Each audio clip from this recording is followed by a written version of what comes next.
All right, we are here at the Lebanon Star. The Lebanon Star. And we have a star. Oh. An unbelievable star. And one of my favorite stars, actually, Absolutely. for a number of reasons. One, I've known Beth for a very long time, but we are creative souls, fellow artists.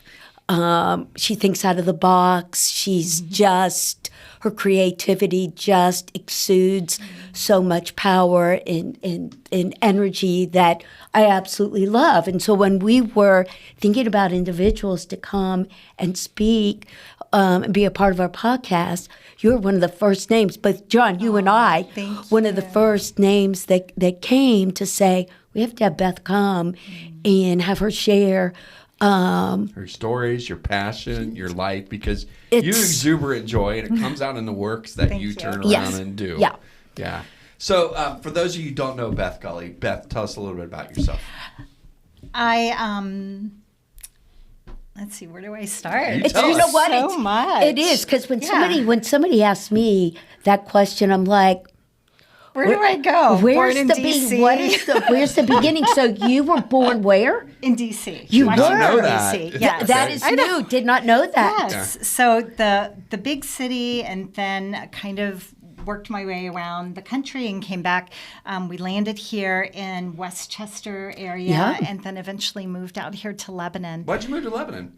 Because my husband took the job as the county administrator here in Lebanon. Yep. So your husband influenced a lot of the designs and things in this community. And I get to hear the stories when I dig up some project.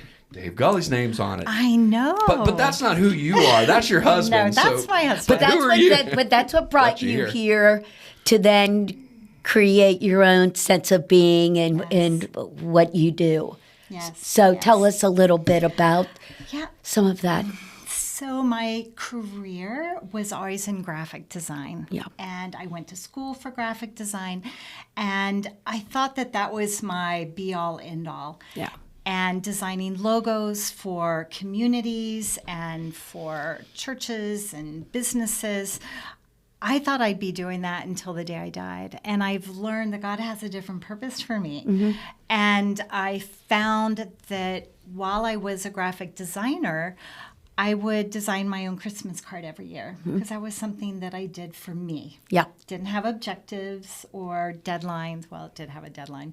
But I would do my Christmas card. And so for those viewers who don't know what a Christmas card is, because they are out there, they are a lost art, actually. Yes, we used to send Christmas cards to people to tell you Merry Christmas and all kinds of things. And it was one of the coolest things in the mail to get Christmas cards. Yes. You know, my dad would actually tape all the Christmas cards. Yes, on the probably around the mantle doors, everything. And you would get caught up. Yes. So those of you who are not doing Christmas cards, start doing Christmas cards again. But keep going. Yes. So that was back in, late 80s, early 90s. And can I jump into the ambigram? Yeah. Yes, So of course. I found out that I had this gift and ability to create words that turn upside down. And my first one happened by accident. I was working on my Christmas card that year, and nothing aha was coming out. So I was doing aha before I started creating this new kind of art that I'm going to tell you about in a minute. And I thought I'll just write Happy Holiday real pretty and make it look like a snowflake. I could probably do that. And when I came back from lunch, it had fallen on the floor. And when I picked it up, I could see how one letter could be another one upside down and that it could work. And I spent probably about 4 days on it and almost gave up because when it doesn't work, it doesn't work. Right. I thought I was only 3% into it. And it turns out I was actually 97% there. I just had to make one tweak. And then the word happy upside down became holiday. Wow. And three months later, I read an article in Games magazine. I love puzzles. You probably do too as an artist. And there was yes, for you viewers out there watching, games doesn't necessarily mean online and computer games. Right. This is a magazine, Games magazine. And they had an article about ambigrams. And they said, there's half dozen in the world doing this. And I'm like, oh my gosh, that's what I just created. Yeah. So I submitted it, and they put it in the magazine, and they hooked me up with the person who had written the article. And that's John Langdon. And he's gone on to do Angels and Demons movie, Ambigrams, and things like that. So it's just exciting to see how something that I thought was an accident actually had a name. Yep. And that other people were doing it. Yeah. So, and now there's 94 in the world that have been recognized for Really? this art form. Mm-hmm. So this art form led to something you have in front of us. Yes. So 2 years after I did the Happy Holiday, I gave my life to Christ. Mm-hmm. And so this time when I went to work on my Christmas card, I prayed first. And a very unusual thing happened. Before I even said amen, the idea came to me to do Santa one way and Jesus the other. Mm-hmm. And I'm thinking, oh, that's never going to work. That is not God. That is me. And as I played with it, I could see how Santa's beard became clouds, Santa's hat became like a necklace or coin or something, and then his mustache upside down became Jesus's hair parted down the middle. And that's when I could see how that could work. And then 12 years later, I started working on the book. Let's see that picture. Show it. Sure. Show it to the audience. So here is Santa. I don't know if the light's going to get it right. And then here is Jesus. Mm-hmm. And what I love is the power, but the simplicity of it. Yes. Of it all. Beautiful. The power in simple line. The power of simple line does not have to be complicated. Right. That's what I love about this. Mm-hmm. Amazing. So you had this vision.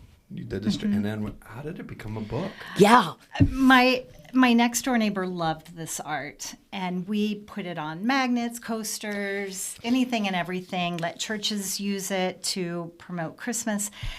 And then she said, Beth, I think there's another way to get that out. And she said, I think you should do a children's book. Mm-hmm. And I have no children. I thought, I can't imagine doing a children's book. And we're in a restaurant.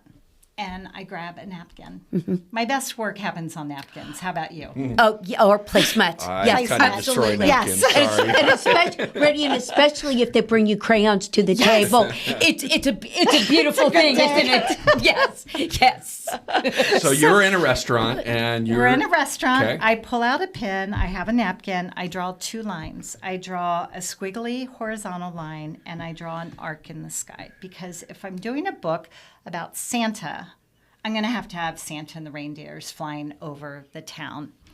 So I drew that picture, and when I turned it upside down, I could visualize Mary and Joseph traveling to Bethlehem. Wow. And the book's upside down, so I'm having trouble finding it. No, you're good. Occupational hazard. And I thought, that's amazing. But I can't make a book with one picture. So I got another napkin. And that's when I drew what ended up being the cover photo, the cover picture for the book. And that's the 3 stockings hanging on the mantle. When upside down, it becomes the shepherds in the manger. So that was the vision for the cover. It came right from there. The napkin. Yeah. Yes. Wow. Yes. Yeah. So I drew the 3 stockings. I even put a box around it and put a hearth and a ledge. I mean, I thought, I'm just going to put it all out there and let's just see what happens. And it became like the room, of the manger. It was just amazing how every simple detail worked. Yeah, and I don't think and if you're not an artist, or your focus is something different, because people just will say to me, how did you come up with that? Mm-hmm. It's just our minds and our vision, we see things a little bit differently. Yes. And sometimes we have to think about it for a while. We have to just look at it, and it then comes. Right. But that's... It's the process. It's the And it's the art, gift it's a process. that you've been given. Yes, Because you and can it's see God's gift that you've been given. Yes. Is what that is. And this is a heck of a gift because Right. I've always appreciated your books, but I can't draw stickmen if I even tried. And so it's just absolutely amazing and mind-blowing to look at this. And then it by itself, One Direction stands as a great book. But you flip it upside down, and it's a greater book. And so, how long did this take you? It took I was working full time, had my own business, designing logos, which I think is why every line matters. Yes. And, has a purpose. And after 3 years, I went to a friend who I thought could take the sketches to the next level and finish all the art for it. And he was backed up 3 years on his books. And I had 3 friends pray. I said, I need to know what illustrator is going to do this, not thinking it would be me. And within 24 hours, all 3 came back and said, Beth, I think you're the one that's supposed to do it. And instead of that encouraging me, it scared me. And I'm a graphic designer. I'm not a painter. I'm not, I don't see myself as a fine artist, even though my degree is in fine art. So I dragged my feet. I knew this was a good idea, and I knew that it was an idea that God was blessing, and I thought I could ruin it, which in hindsight, I know we can't ruin what God sets out. So there was a us. fear for you to finish Huge this. fear, just based off the fact that you thought it wouldn't be good enough and you would ruin it. Wow. Yeah. And you haven't ruined it because this is an unbelievable book. Yeah. Well, I think what I needed to learn is that I was looking at all the children's books that are out there and how beautiful they are. Yeah. I mean, today they're incredible. And I forgot that God has his own lane. Mm-hmm. It doesn't matter what the competition's doing or what anybody else is doing. It stands on its own. And once I recognized that, I was able to step into it. And then it was done in 2 months. Wow. Now, when was this? What's the timing on this? I completed the book in 2014. Okay. So it's been a little out bit over 10 years. Over 10 years. Wow. I can't believe it. Yeah. And so you finished that book, and how many books have you sold? Just curious of this. I mean, it's got to be a lot. The Christmas book, probably about 12,000. 12,000. Yeah. If you don't have a copy of this, you need to get a copy. Oh, absolutely. And we'll talk about how to do that. Right. But, so this is part of your journey in the middle of this, and then the journey continues. Right. So tell us more about the journey. Every time I would go to a school and the kids would share their questions of how do you do that and all that, they'd say, are you going to do an Easter book? Mm-hmm. And of course, I'm thinking, I just finally finished this one. Let me just enjoy it. And it weighed very heavy on me. And within the year, I was getting started on the Easter book. And it released 4 years later. I had a lot more confidence. I was more comfortable with the software that I was using. This experience really gave you the insight into doing it. Yes. And of course, my friends and people that know me know I love Easter and Happy Easter. So I have a great Happy Easter book to share with people anytime. Yes. And I do give this out in my office. But tell us a little bit more about the Easter story, the other side of Easter. So the Easter book it starts with the activities of the holiday. And you go to the mall, you buy your Easter outfits, you fly kites, you put bunnies in baskets out, you go on an Easter egg hunt, and then you have Easter dinner. And then you get to the end of the book, and I love the way this says that but Easter means more than bunnies and fun. The real gift is Jesus and what he has done. And that's what leads the reader into the next story. And because it takes them back around to read it the other way. So even if the reader doesn't know that it's 2 books in one, they have to turn the book to read the text. And then it goes on to say, so follow the dove and you'll understand how Jesus becomes the Savior of man. And you turn the page and it starts with the Last Supper. And what's fun is I have a dove hidden in every picture on the second side. So that's fun for the younger readers to look at when the bunny's done and they're bored with the Jesus story. But what I love about these books is, like, sometimes people will say, I don't like the Easter Bunny and Jesus together in a picture, or Santa and Jesus. And my thinking is, think about your neighbor who only celebrates the Easter Bunny or Santa. Let's open their eyes. This is the gospel disguised as a children's book. Yeah. And this can reach children who may not know about Jesus. And when they read it, their parents are going to hear it, and their friends. And I just think that it's an amazing tool to witness your faith.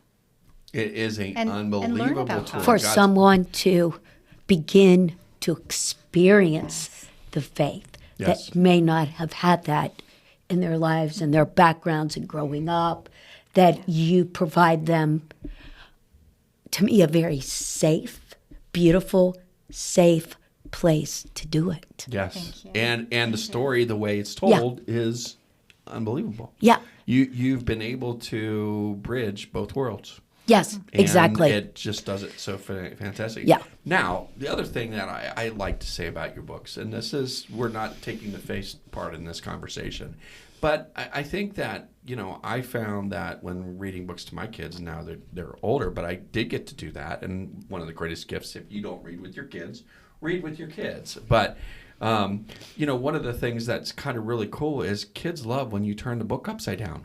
Oh, Their mind can process so much more than we can. And I think I started doing this at first with Dr. Seuss books. And I would just turn them upside down. Really? And this was before I had your book and before in the conversation. And I would just turn, and our kids would look and wonder, maybe that's what's wrong with my kids. No, I'm just kidding. But I love that. we would turn a book because it kept them engaged in the book. And here you are using a process, and it's unbelievable. It can engage the reader into the book, and it makes them one of their favorite books to turn around. And this is you're now going to be dealing with the multiple generations. We're talking about right now. You're starting to get to the spot where the people that you first introduced to this book to, well, they're now starting to get ready to have kids. yes. And Yes. that is a Yes. great, you're going to hear so many cool stories about how Beth Gully impacted people's lives. Yeah. Here in this. Now, Beth, besides an author, you are, but you're also involved in some other things. Let's tell us about what else you're doing. I'm involved in Kiwanis, and I try to be involved in the community with arts, and You're involved in your church as well. yes, I'm very involved in my church. I was leading worship for a few months until we got somebody hired. But yeah, I play guitar and I sing. I don't do either great, but I do them well enough that I can shine God's love through music. Yeah. And that's what it's all about. Yeah. You know? Yeah. There are, I think, other things that you don't even realize you do. You've inspired other legacies of artists who are coming up. I know that Lebanon has a couple of other people who are now writing children's books as well that I know you've impacted. My goodness. And it's kind of cool to see that. And that's a really, really big blessing. Again, that's what this show is about. It's the star. It's what makes this community great. Yeah. And you are a big part that makes this community great. And I'm proud to say that you're a member of Lebanon's community. But I'm also proud because obviously it's one of my favorite books to turn around. But I think the other thing is you've created, you're part of this community that is strong in the arts. We have a very, very strong author. There's a lot of people who write books here in Right. Lebanon. Yes. And if I had to turn around and look, yours is one of the most awesome books. I like some of those authors, and I'm not, but your book is a special Well, book in and my I heart. think the importance of the arts in any community, I think a lot of times when we think about finances and where we put our money and infrastructure and roads and buildings, that the arts is provides a quality of life in any community. And showing that and highlighting that. Last time I saw you in action, we had the arts festival that we're going to be having this year. We were actually literally doing a demonstration, how exciting that was. But giving the arts a true presence in the community and individuals that are creative, that they deserve just as much attention as our sports, as are this. So you have the arts, you have music. It makes us a well-rounded It community. makes us a well-rounded community, and that's what I love so much. So we bring attention to those people that somebody else may not know about. Yeah. And that's why we are also bringing you on. So if you don't know anything about Beth Gully, how do people get your books? You can go online to bethgully.com. Pretty easy. And how do you spell that for those of you who don't know? That's Gully. Okay. And the local bookstores have it. The Golden Lamb gift shop has it. And American Heritage Girls is using my books too. So your kids may be connected to my books too. You have book signings sometimes here or there around, so look for book signings. Yes, I do. Girls' night outs, chocolate walks. Joseph Beth Booksellers has my books, Mulberry Street Books, and some of the churches. shops. I know some of the churches have had those too. Yes. I carry them here in my office, so if you ever want to get one, I love again these books, and I think they're absolutely great. Thank you. But that's a big part of Beth Gully. Beth, what's next? What do you see next? What's God putting on your heart? So I had a book I was working on, a July 4th book. And every time I'd go to work on it, more ideas were coming for another God book. And I think it's going to be on the miracles of the Old Testament married up with miracles of the New Testament. So one of the sketches I did, so I was at a book signing ready to work in my downtime on the July 4th book, and this idea comes to me to do the manna, how, the miracle of the manna was spreading everywhere. So I draw hillsides and all these little dots, and then it's like, well, upside down, I want it to be Jesus feeding the 5,000. Well, all those little dots become heads, like people gathered on the hillside, being fed, and it just blew my mind that it just happened that fast. And the opposites, God's opposites, the weak will be strong. The poor will be rich. The last will be first. And 3 sketches came together for that. So I'm not real sure how it's all going to work, but a July 4th book needs to come out next year for 2026. Which tells me if God wants me working on this miracle book, it's going to happen fast. So that it gives you time. It could be a miracle that the books get done. Yeah. Wow, that's exciting. Yes. We're anxious to see in the middle. Beth, if you look back on your life, so that decision to follow Christ, what do you think would have happened if you didn't do that? Would we have these books? No. Yeah. What do you think you would have been doing? I would have been climbing the corporate ladder. I would have hopefully by now, like one of my goals was to design an Olympic logo. I was always thinking big, and that's just not my desire. Once I came to know Christ, that was over. And I just want to please him. And he's just shifted everything. Your books have done that. Yeah. Your books have really, really done that. And that's one of the reasons we're getting this word out about the book, because I think this is way bigger than an Olympic logo. Oh, my goodness. Absolutely. Had I known that was just preparing me, I mean, having my own business as a graphic designer and marketer, it prepared me to create my own books. It did. That the things happen, but it allowed you that opportunity, that to simplify that vision. Right. My expertise and experience has now driven me into this, and I still don't know. This may be the groundwork for the next thing, which I have no idea what it is. Right now, I'm thinking it's 2 new books. Beth, we're going to ask you, is there a way we can turn this video upside down and it becomes something else? You never know. We'll You have to never try. know. So can we have our audience try it right Yeah. now? If you're in front of your Flip the camera, just screen. turn your phone over. Turn your phone upside down. And you don't know what's going to happen. Ready? And I do know that my hair will not look I quite know as good my as little thing may come a smile. as good as it is, but Type in what you see. Let us know. Yeah, comments in the comment section downstairs, yeah. down there as well. Hey, Beth, we're super glad you were able to be here. You are Thank you. one of the Lebanon Stars. Oh, we thank you really, so really much. appreciate we appreciate coming in. you. We appreciate your message, and I in particular appreciate the wonderful friendship I have with you. Aw, Thank you for thank that. you. Thank Beth you Gully, so folks. Thanks for joining us. Lebanon Star. What do you think? Lost in your hometown.